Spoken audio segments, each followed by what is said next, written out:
everybody, so there was the showroom and the restoration shop. Yeah. Now here we are staring. He's not going anywhere either. This is the guy that runs it all over here. He's Hi the guy there. that makes it happen. I'm Rana. My brother-in-law. My brother-in-law Kyle. So Kyle.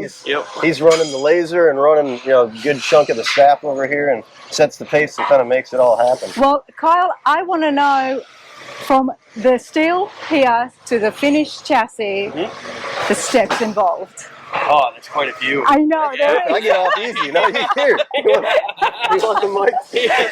So, yeah, if you both of you want to come and show me, but I'm fascinated at that, and I think people at home would love to see it as well. We love the chassis. It's got a big name out there. Let's see exactly what is involved. Well, it typically starts here in a raw material, so it comes. I'm going to give this to you, mate, just so we can hear you, Kyle. Okay. Raw material. What material are we looking at? So basically, comes in as tubing or as flat stock sheet, and rolls in and into our facility and directly headed towards a laser machine. And when it goes to the laser, it gets either cut by tube. So these are either pie cut and made into frame rails, or we make them into the flat sheet rail that we have, which is our Revo and Fast Track chassis. Which you guys have already lasered and cut this? These is not laser cut. This is as it comes off the steel truck. Okay. And then once we cut it to length and everything here, then we'll go directly over to our laser over here to get chopped up and fit. So I can show you a few in the back. The laser is the cool part. Yeah. That just makes it more easier to handle by cutting it into small pieces. Correct. So they don't necessarily need to be as long as 20-foot lengths like they come off the truck. Okay. We chop them into 12-foot or 14-foot or whatever the truck or car requires. So then they make individual frame rails and then get folded up and bent up and welded up to then become an actual formed piece. So that 10 gauge, this is what he primarily runs here. And what would you say, how many of these stacks do you go through? How long is that stack?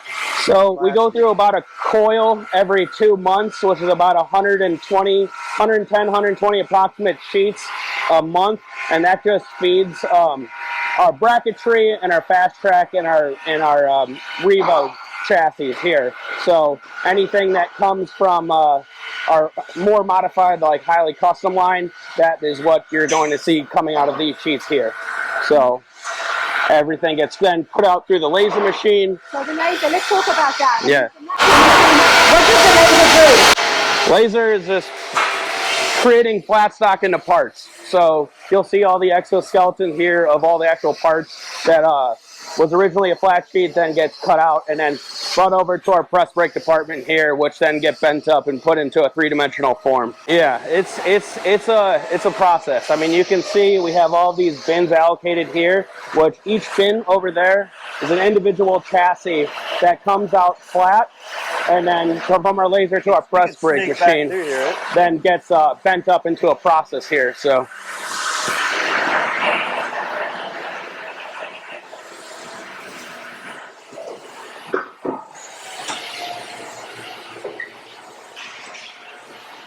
So everything that comes flat out of our laser machine comes over here into a flat form like this you got, and then eventually turns into a three-dimensional form after the press brake with fen lines and things like that go through our department here, that then create a bin of parts for our small parts fab guys to go through and basically put together like Legos.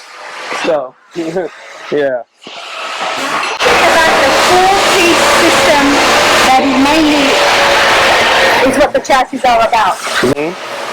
So the four-piece system as far as rails and parts and we circle back through here and actually see the frame rail shop. Yeah. See how they're doing it. Yeah. So this is our Fast Track Revo and Ride Line set up here. Basically, when they come off the sheet flat, these are what frame rails look like before they are boxed and squared up. These are all, again, individual slotted chassis for different customers and different cars, and paired with center structures that are also laser tubes. So we don't have to miter cut anything. We just put it through the laser machine, and then we form it all together. That makes center structures for our chassis. So these are all, there's 8 straps. in total for a chassis, and then all 8 straps eventually get into the frame rail department that get boxed up and fully welded, which you'll see right here. So between cross members and he's got a good set he's grinding on right now. Yeah. Sneak through here.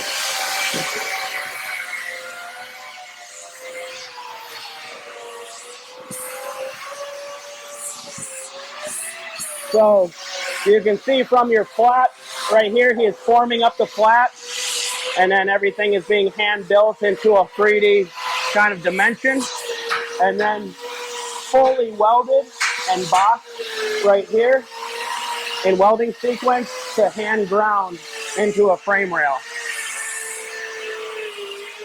So then it gives you this nice handmade finish with nice sharp corners on it, which eventually looks like a frame rail. Yep, right and left. Yep. Yep. So that's a Corvette you're seeing right there.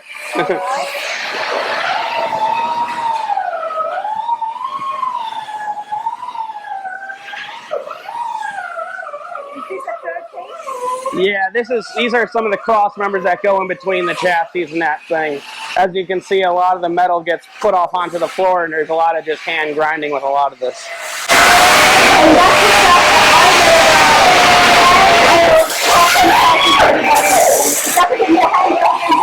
It's not. It's art.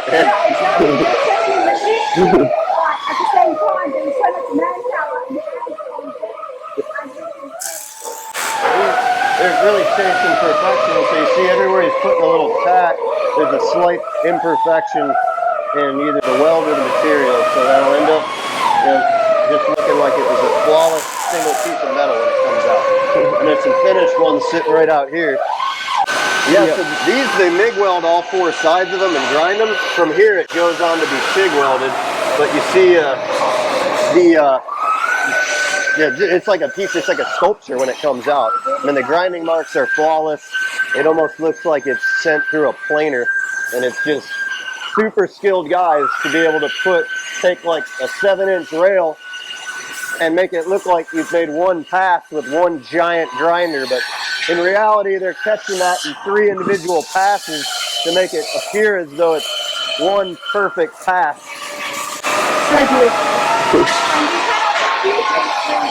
You couldn't, because they're so custom. Like this I was looking at, that's totally one-off. It's got a massive step. It's obviously got a huge tire because it's kicked in, but what is that, a Ford or? This one, yeah, this is I think it's no, this is a 3rd gen C10. Okay, 3rd Yeah. gen C10. Yeah. But massive kick up, so Yeah. that'll probably be the only time we do that particular model. Yeah. And then we do stuff like, these are Tri-5 Chevys, but we'll do 50 different configurations. Somebody might want a little bigger step, a little bigger tire. We alter them for whatever the customer really wants. So there's really no way, it's not a high enough volume to do it by machine.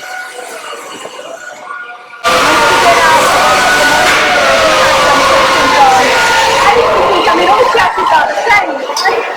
So much customization that happens to chassis undercarriage. They're all different. They're actually, I was going to say, they're all like, they all have their own kind of quirk and tweak to them. So no matter if it's like front suspension or the width or the length or the wheelbase, every single one is basically treated as a one-off process almost. So it's kind of hard to manufacture. So it's like, you can say it's manufacturing talent, but in reality, it just lands in the hands of all these guys that are just, the know-how. Jimmy got anything cool going together? Yeah, he's got a Corvette, and then Jimmy, I believe, is working on something.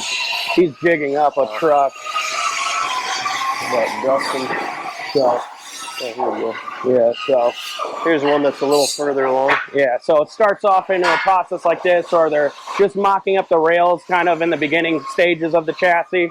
And, sway bar tubes, getting the widths, getting the lengths, getting the proper wheelbase aligned with each other. And just this process alone basically creates the whole straight process of a chassis. So, like, if you're not careful here, you're going to be going down the road sideways. So it's not something to be tempered with.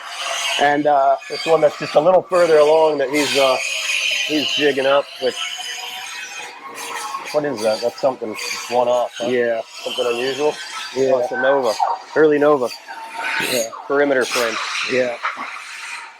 But you can see just the level of quality in all this TIG weld. Just phenomenal workmanship. What's happening, Rick? Just showing off your work. Just trying to teach you all this would be in our fast track lineup, so every piece is built like we just saw in the frame rail department. All 4 individual pieces, MIG weld and ground, even this whole center structure. We don't do tube chassis as far as like a round tube chassis. We don't mandrel bend chassis. And our spec chassis are basically structural tubes, dimensional tubing, which we can show you some of those going together. I believe Travis has got one. Jeremy Gerber loves is this individual because of the welding. Yep. Each station is a concept. There is. And it kind of goes that way through the entire shop. Like we saw on the hot rod shop side, it's the same over here. So we'll show you the component fabricators that are on the back side and then the actual chassis builders here. Yeah. The shop here is all frame rails all down here.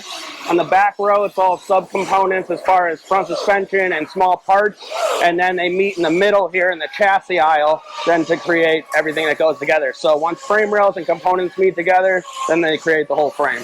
And you make the frame rails as well? Yes. We make it all. Everything starts and finishes. I was telling Phil earlier,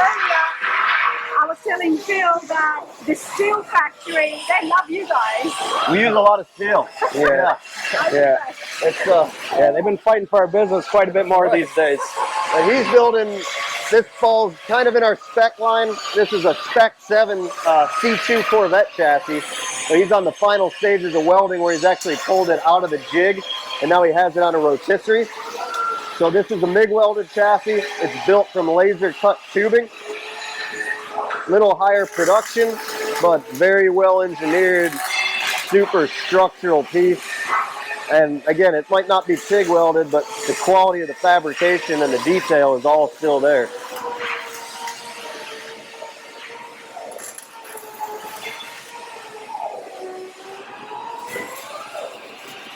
This is also typically an option for guys who want to just drive the car and not make it look just only pretty, so they want to get, down and dirty with it and actually put it on the road and not have to worry about the pretty thing underneath. So it's a little better price point, a little more affordable, but still phenomenal performance.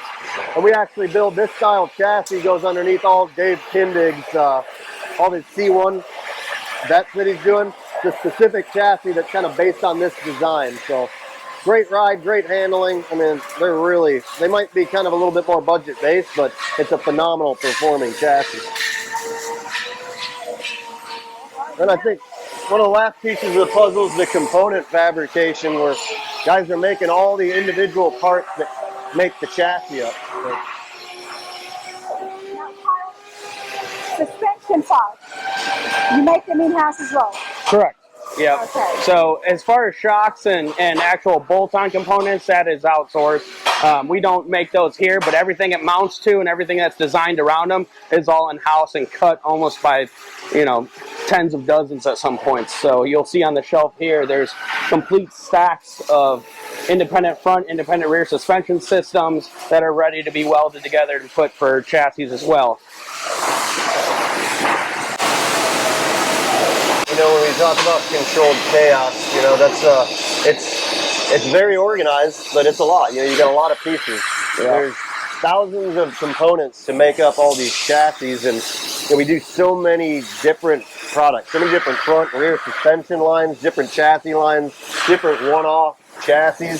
That it's just unbelievable the amount of components that go into it. You can even pull a part off and see that this is part numbered for a special 55 Chevy truck and that specific thing. So you can see all the different kind of parts that go together with other cars and trucks that we kind of inventory just for the quantity that is given to us. So yeah, it just never stops. I mean, coming out of the machine shop, you've got, and this was machined up front. We talked to Dustin, that comes out of our CNC lathe. And that's the brake rod pivot that goes in one of our spec chassis lineups. But again, just each and every piece is made right here in-house. So these guys here, they're all taking the bins we showed you at the beginning here. They make their way back here, and these are just the pre-bent parts. And they've got a job traveler for what particular, it's a work order for what job they're on. And then all those parts come here to be fixtured and welded together. So who you got? Who's building pieces, John? Down here we got Jesus and Anthony building the TIG welded small parts. Got front ends here for spec. That was spec parts that you just saw. Now this is fast track ride line Revo parts, where now you see a lot more of the prettier TIG welded pieces. So a lot of the stuff that these guys that are TIG welding of the chassis will then come here to grab their next job, or it'll be delivered to them and they can go forward with that. So, and just more and more cool machine parts. So that makes up part of our motor mounts, which is kind of a universal piece that's on just about every chassis. 4-bar bungs, and it just never stops. And these are the finished chassis.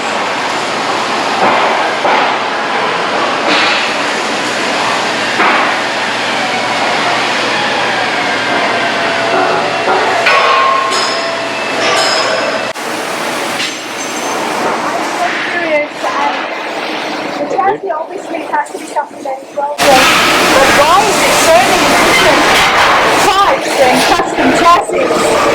Yeah, it's it's interesting. There's a car on the lift right here because we do, I bet you 25% of what we do is just custom chassis, meaning it's a brand new make and model, something we've never done before. So just when you think you've done them all, customers reach out and they just keep sending unusual vehicles to scan.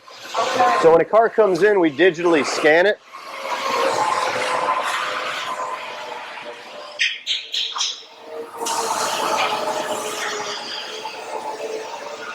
So this just got finished being scanned. They come through this and they'll put a transfer powder on this car and little targets, and they digitally scan the entire thing. And it's, to be honest, it's got to be like a 54 Mercury or 55 Mercury, something like that. 54, I believe. So just an unusual car that it's not popular. That might be the one and only one we'll do. And then what happens is that 6-8 months from now, somebody will reach out and maybe they've got a 53 Mercury. Well, back in those days, especially like Mercuries, some of the odd Oldsmobiles, things like that, every year the chassis changed. So you might have a 54, 55 that you've done, but a 53 is a completely different wheelbase, completely different vehicle. So again, we bring the vehicle in, we scan it. It's not a high volume piece. You might do one, you might do two, but it just never ends. You're spanning stuff from the 30s all the way up into the 90s. So if you can think of every make and model, they eventually make their way here. I mean, we've had like Jensen Interceptor, we've had 50s Ferrari, Mercedes, BMWs, all the oddball stuff, with Rolls Royce. I mean, you can name it, and the pairing with the motor and the transes are honestly pretty spectacular, because you'll have guys that'll put motors and transes into something that's never been thought of. So you can see over there we have a Coyote with a EOD or something that we had to scan just to make sure that it's going to fit in the motor bay of these oddball cars that we've never even thought would be a combination, but it comes here to be, and then we kind of just make it work. So we've did a Nova with a V12 once. We just finished a Pantera with a GT40 transaxle in it. We did the V16. The V16 Bugatti replica, yeah. So if an oddball comes over to you and you do the 3D scanning, do you make your chassis then based on what the car came from the factory? We do. We work within the confines of like the floor pans and the body mounts there. Oftentimes you've got to make modifications because the customer might want this car sitting 4 inches off the ground with a massive rear tire. So we'll work all those modifications into the floor. Engineering part of it, yeah. So who does that? That happens upstairs. There's an upstairs here as well. This is all, Kyle starts here as he's operating kind of nesting the laser table, but we also have a whole team of engineers up here. Well, this is a two-part video, everybody, okay? You should not do it justice by turning everything into the one video, so I hope you're all enjoying it. probably where I can break off from you. All right. Yeah, you might Thanks, want to hand Kyle. this over to the engineer that makes all this mayhem Thank you so happen. much, Carl. Absolutely, nice to meet you. Thank you.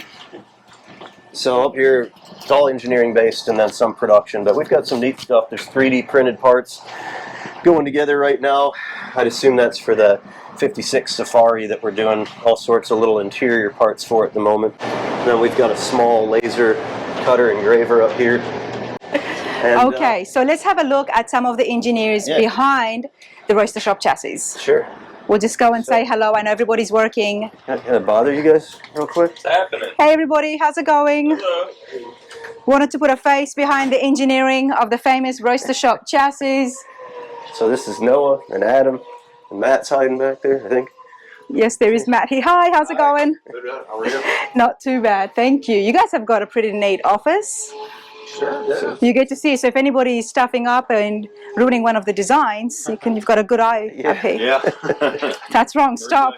But they're doing all sorts, like we were talking about the custom chassis stuff and why there are so many custom chassis. Well, this is one we just finished, a 1958 Facel Vega.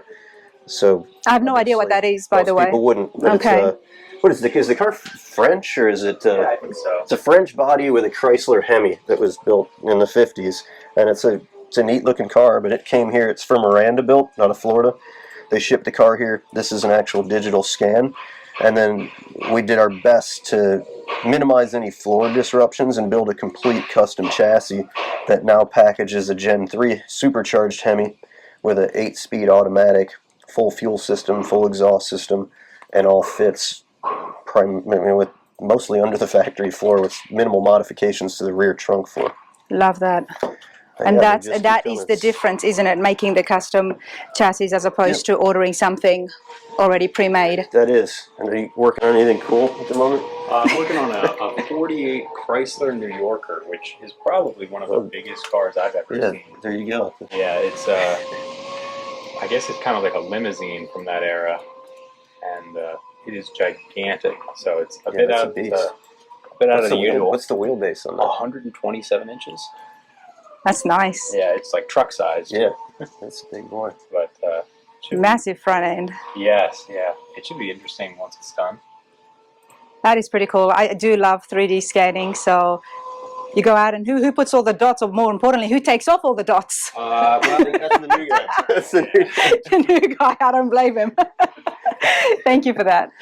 Then Adam's always got cool 4x4 stuff going. Typically, yes. Oh, let's have a look. All right, you got trucks here. Right now, I'm working on a custom wheelbase application for a Toyota FJ40. Typically, these are a 90-inch wheelbase, and this is stretched out to 100-inch. So it's just a little bit of a different version of a production chassis we already produce and manufacture. So pretty straightforward. I should be able to throw some scan data in here for you. There is a following of the FJs, 40s, the Toyota ones. Oh, absolutely. Yeah. And they're lengthening this. Correct. Yeah. Okay. So this customer purchased a brand new aluminum body shell from, I think, a Canadian manufacturer that stretches them 10 inches because these vehicles are so short. Yes. From the get-go. So it's kind of a custom application, but it still seems to be a pretty common modification in terms of lengthening the wheelbase. So a custom chassis like this is something that we probably wouldn't be surprised to see more orders in the future. Yeah. So I'm trying to get these scans uploaded here. 53 International R160, probably not something that'll come through again. Absolutely not. That's very obscure. And then look at this. We've got all the big dogs, you know. Yeah, Jesse James, the one and only. Right? Yeah, absolutely. Nice. Yeah, that's a bagged 61 olds that he's doing. Yeah, cool little hot rod. And then that's this pretty other cool. book is for a kind of a private label application for Velocity. We've already done long bed versions of the Ford trucks for them, so that's just the short bed version. Velocity spoke very highly about you guys. There is a tour of Velocity on the channel, so I'll put a link to it so you can have a look and you can see the rows of Roadster Shop chassis just sitting there. That's one definitely worth watching. That's a heck of an impressive facility. It is, what they absolutely. do They're beautiful Broncos. You have to check it out, but there it is right here. He's got the scan up there and some wheels you and can tires see on it. the rough scan. So what we have here is only the shell of the body that, unfortunately we didn't have the entire vehicle. They only sent us what they had purchased from this this body manufacturer. But I can show you this, and then, for example, this is an overlay of an original body scan, and you can see the difference in wheelbase right here.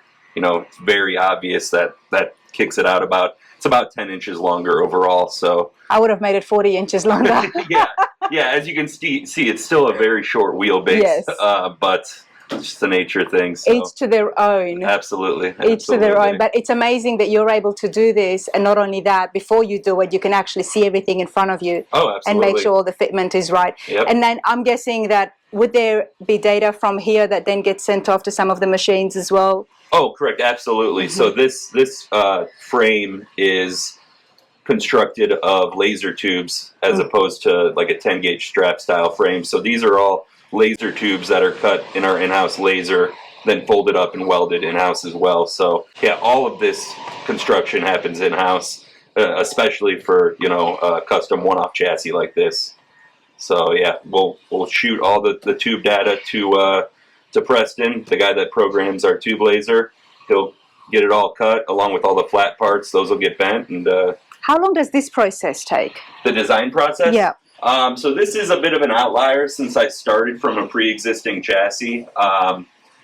So there still is a lot of time involved in documentation and breaking everything down, but thankfully I can kind of start from something pre-existing. So the design process is probably only maybe a couple days as opposed to like some take a week plus. Yeah. It really just, there's so many variables. It really just depends on the application and what we're doing. Some chassis are a quick hit and can take a few days. Others can take weeks to months. Yeah. It really, it's all over the place. So yeah, it really just depends on what we're working on.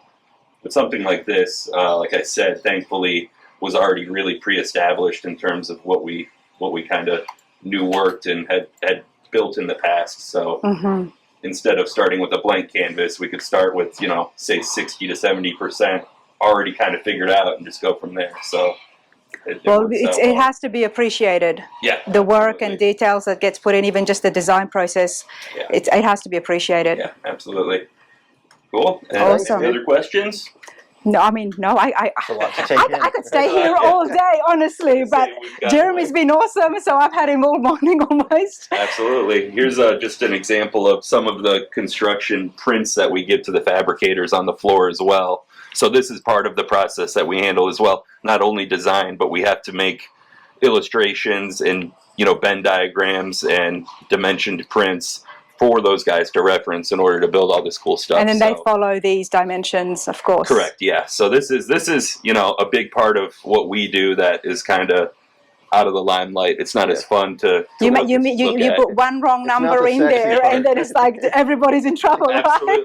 Because there's a lot of digits on that page. Oh, absolutely. Numbers there. Mistakes do get made, and thankfully the fabricators are sharp enough to pick up on our mistakes. They come up and yell at us whenever we get out of line. So it's always the other way around, and the engineer is there, It's for sure.